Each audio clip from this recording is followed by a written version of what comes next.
Okay, so we're going to continue with our lectures on Robert Burns, and today we're going to look at To a Mouse. And this poem is sort of this series of Burns poems where he basically is addressing like something which is not human, like an animal. Like the other poem which we're going to look at in this series would be To a Louse.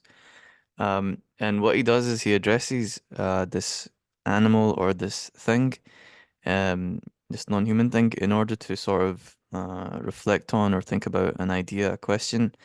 In this case, the question or the idea is going to be connected to the relationship between human beings and nature, especially in terms of how sort of human beings can encroach on nature or like sort of um, be harmful to nature or what do you call it? Um, what do you call it? So basically, how human beings can like step into nature's, nature. Obviously, we're part of nature too, which is a question we can sort of query at the end and think about what are the different perspectives we can take on it. But essentially, taking the idea that you got human beings, you got the animals, you got the natural world in terms of plants and all that, thinking about what's our relationship to nature, to the external nature, to the other life in the world, basically.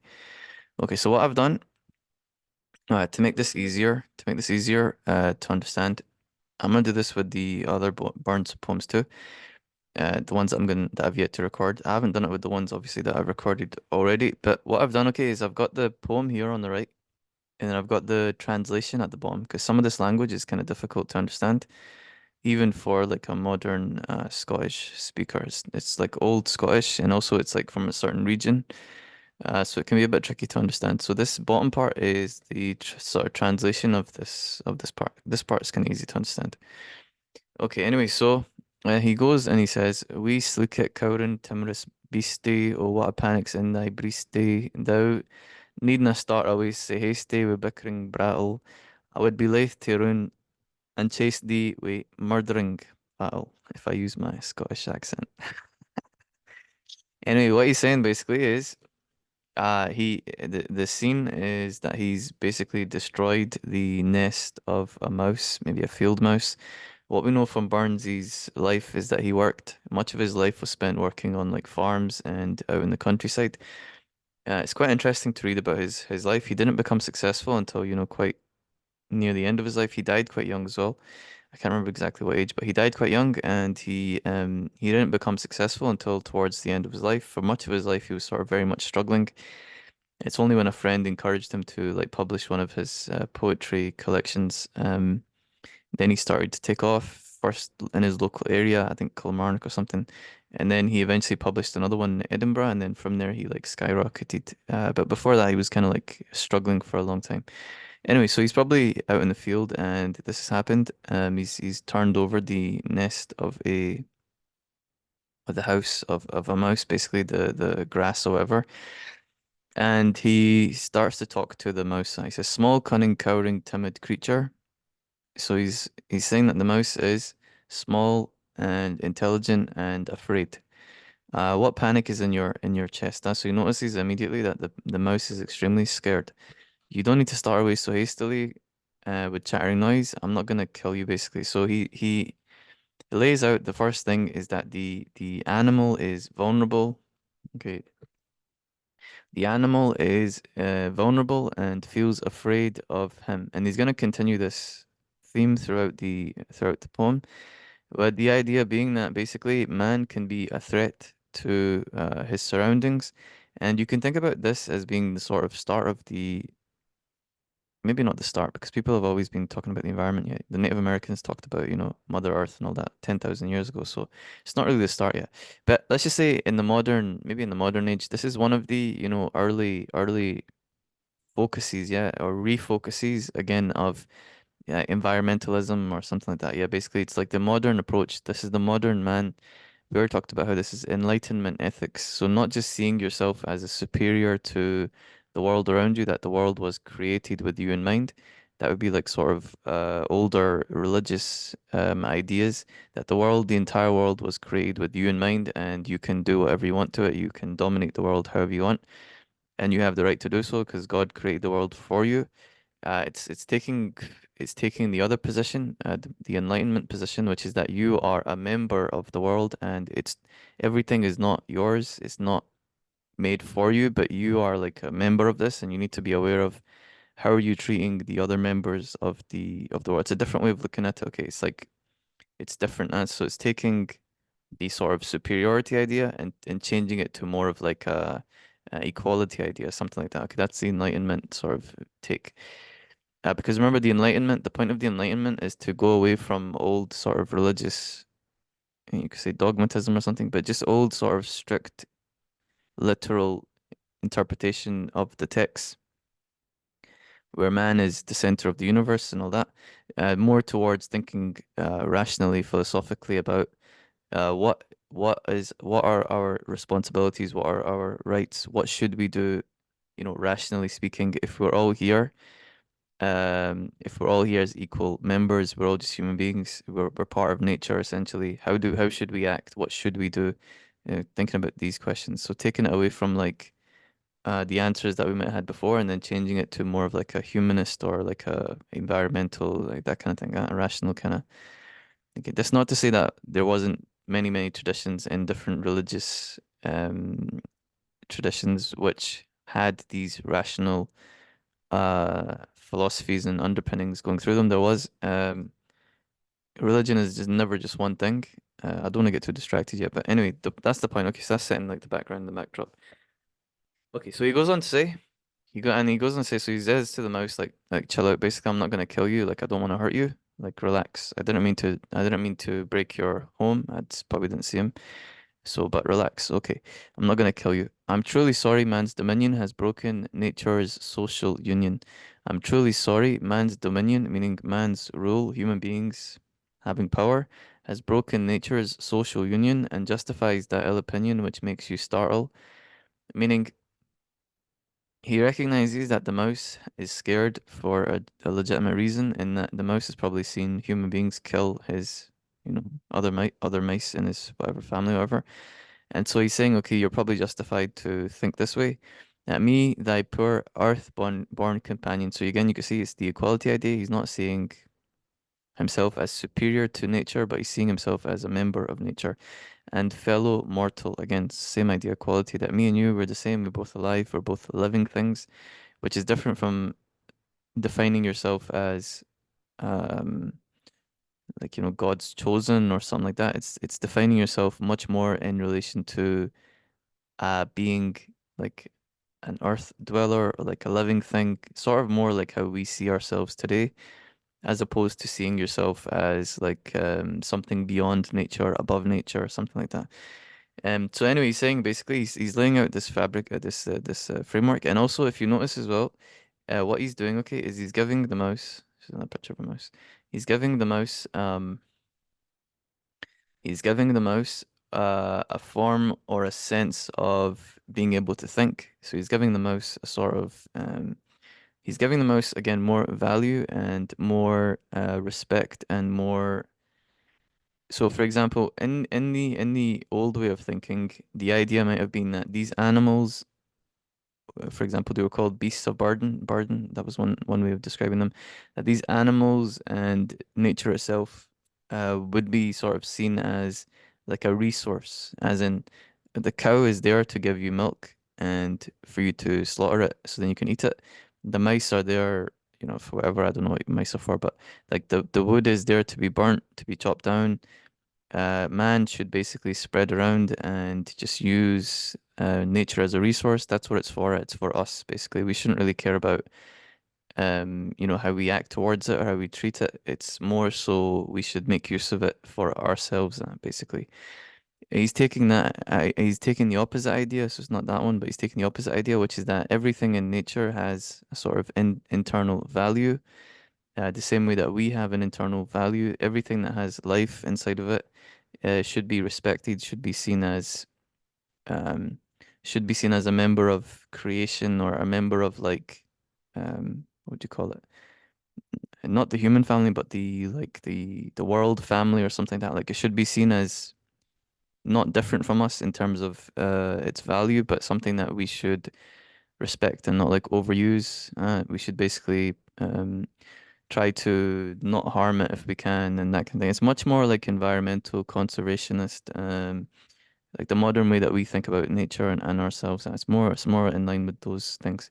And again, I say modern, but there's many cultures that already thought this way. And like I said, thousands of years ago, which makes sense, obviously, because we wouldn't be here if, our ancestors didn't respect nature. Obviously, we wouldn't be here yet because we would have just burned everything up and used it all.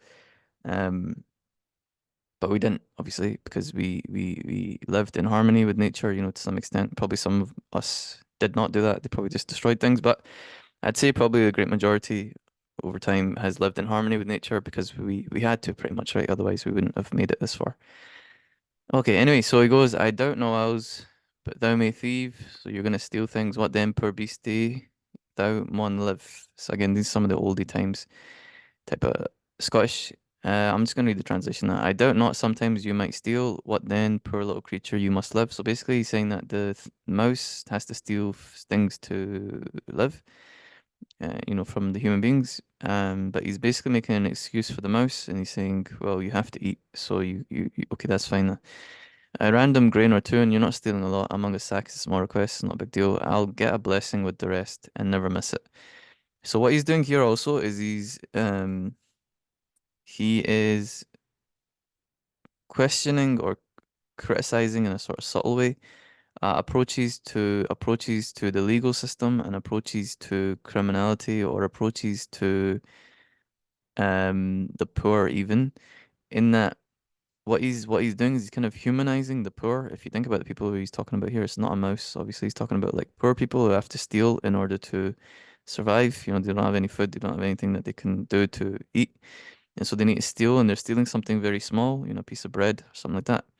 And he's humanizing them. So he's taking what might otherwise be seen as like, this is an evil, sinful, horrible person, which they might well be if they're a thief, but he's also humanizing them. He's humanizing them and he's making a case for maybe they have a reason for, doing what they have done.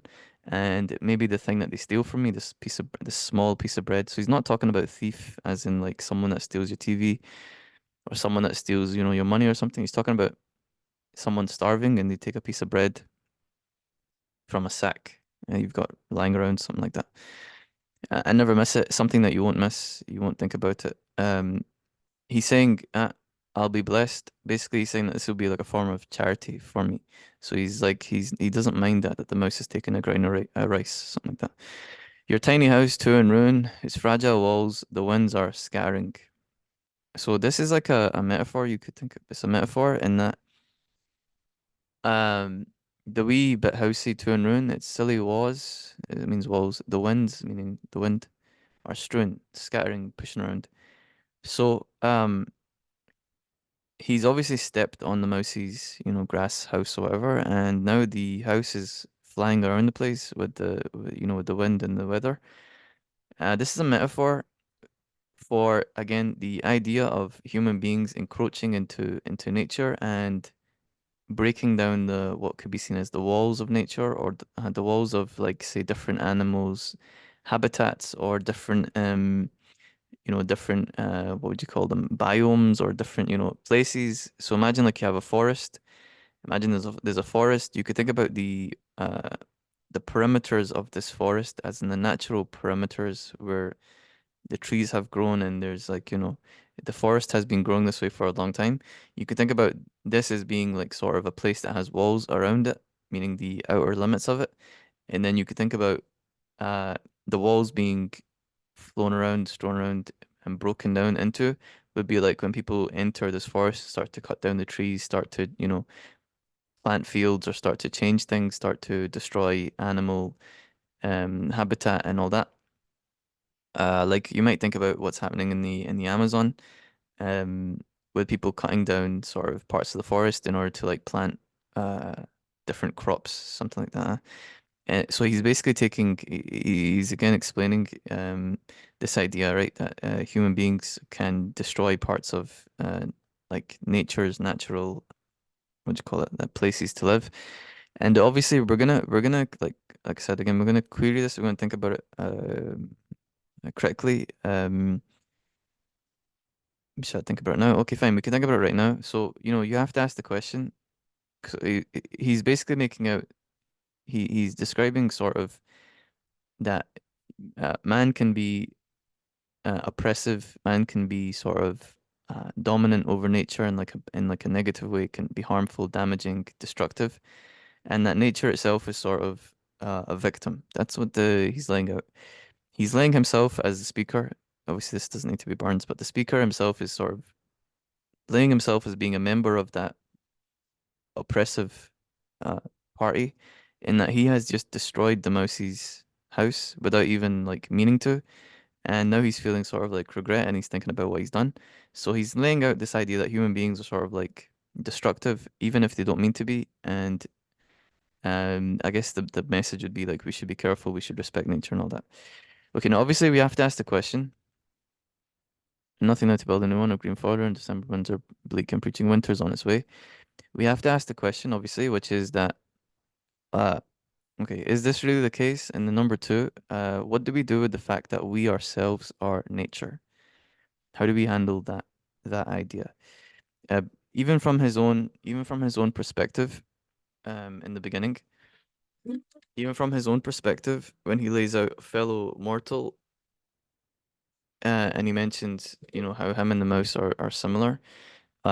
Even from his own perspective, he agrees that essentially we are part of nature, which we are, obviously.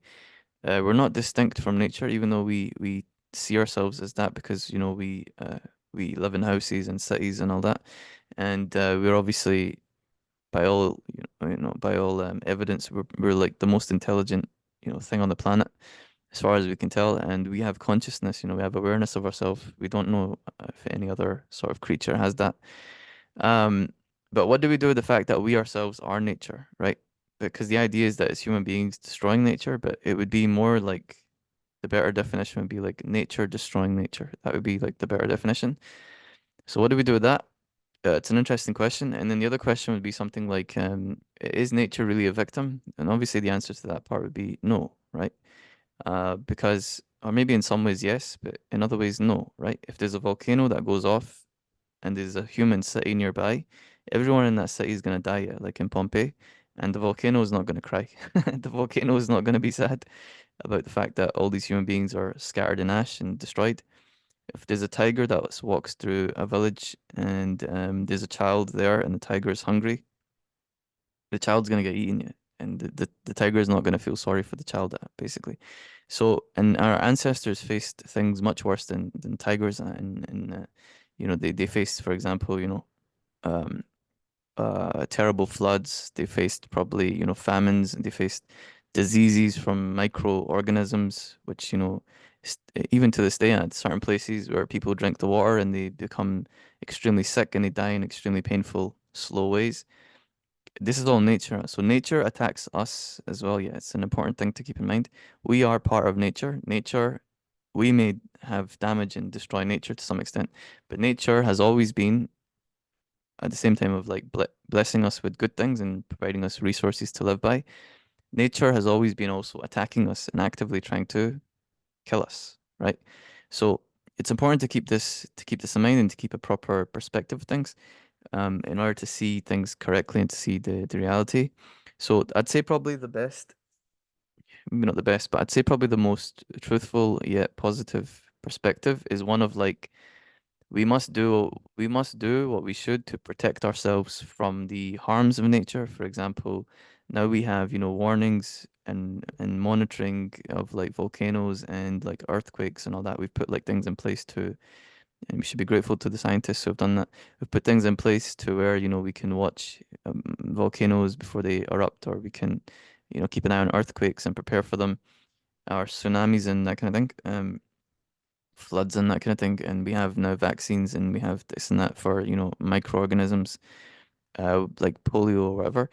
Um, um, and so we should do what we should do. We should do what we can to protect ourselves from nature and from the damages and the harms of nature. We should do what we can to protect ourselves from it. from those parts of it. But at the same time, we should also protect nature where we can. That's like the balanced perspective. That's like yin and yang. We should do our best to protect nature and to not be harmful, to take what we need, but not to destroy, right? We have to live in harmony with it because we ourselves, again, are nature. And so if we destroy nature, we essentially destroy ourselves.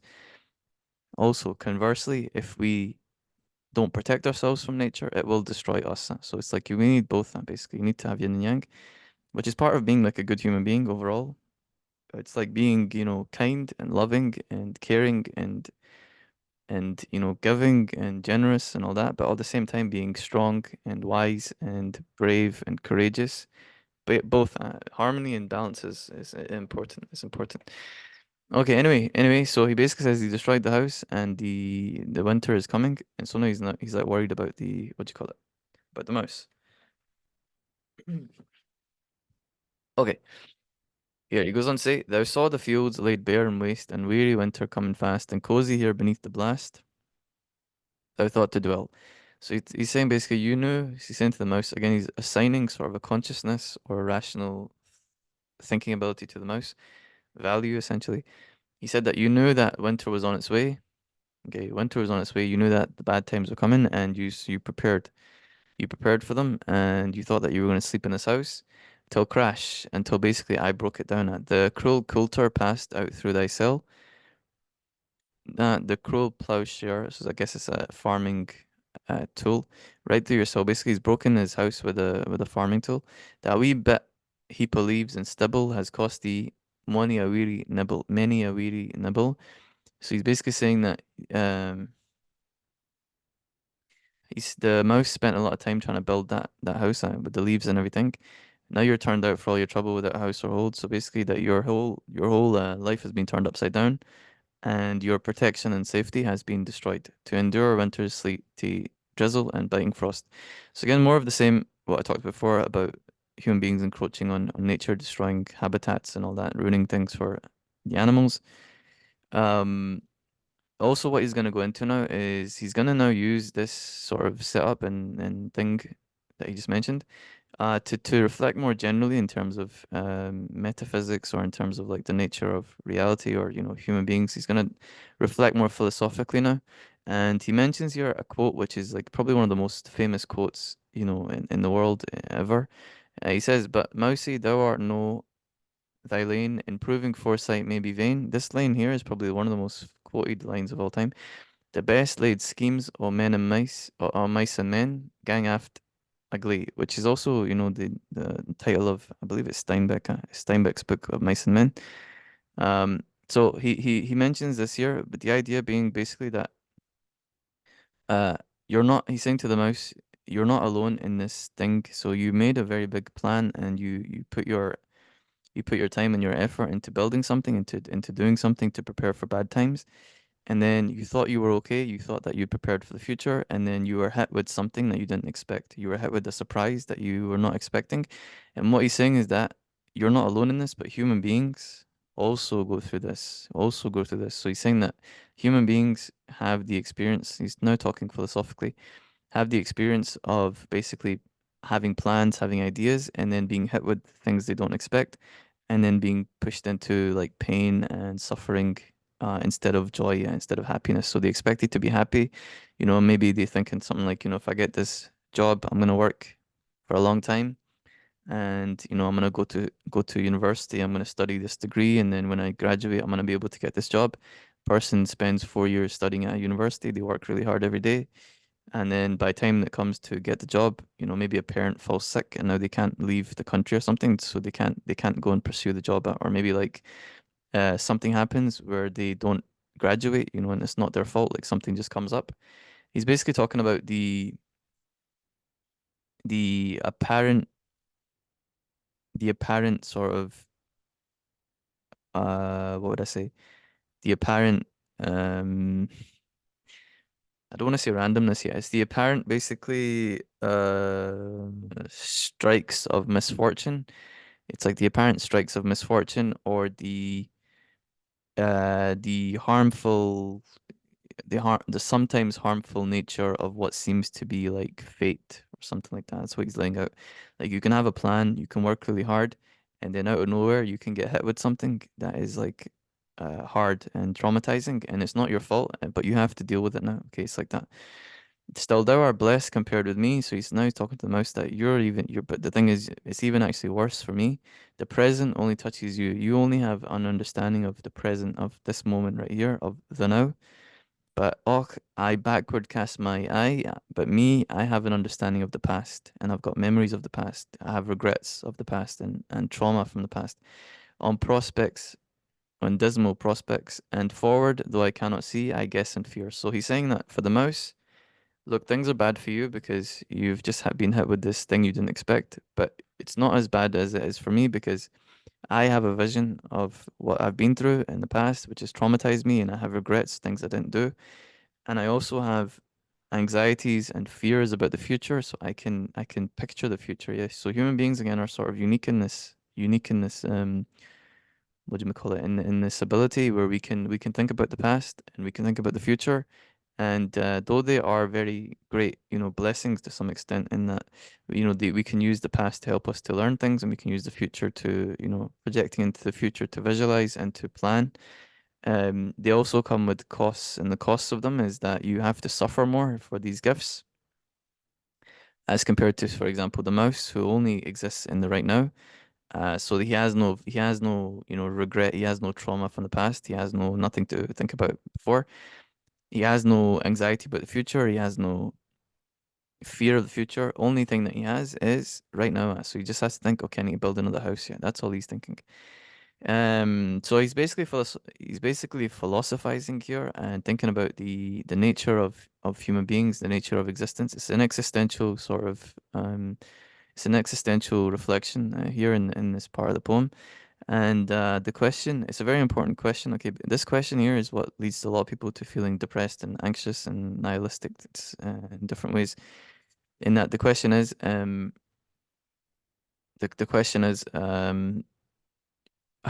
do we deal with fate, and how do we deal with the idea of that things can happen to you, which aren't bad things can happen to you, which aren't necessarily your fault or your choosing, but they happen to you, and you have to deal with them. You have to suffer regardless. Um, in my opinion, there's only two options that you have. Uh, and we're done with the poem pretty much as well. Yeah, good. In my opinion, there's only two options that you have to deal with this. Existentially speaking, you only have two things that you can do. Because this is going to happen to you regardless of whether you want it to or not. It will happen. You will have certain plans, and something will come up, at different times which you didn't expect, and then you have to deal with it. Yeah. The key is there's two ways of dealing with this existentially. Okay, one is that you can do what this guy is talking about, what the speaker is describing, which is that you can have this thing happen to you, and then you can react by feeling pain and feeling suffering. You can react in a negative way in terms of feeling like sad about it, angry about it, questioning and asking why. Or that's one approach, and that will take you down the road of being nihilistic, depressed, and being stuck and spiraling further and further down and feeling sorry for yourself like a victim.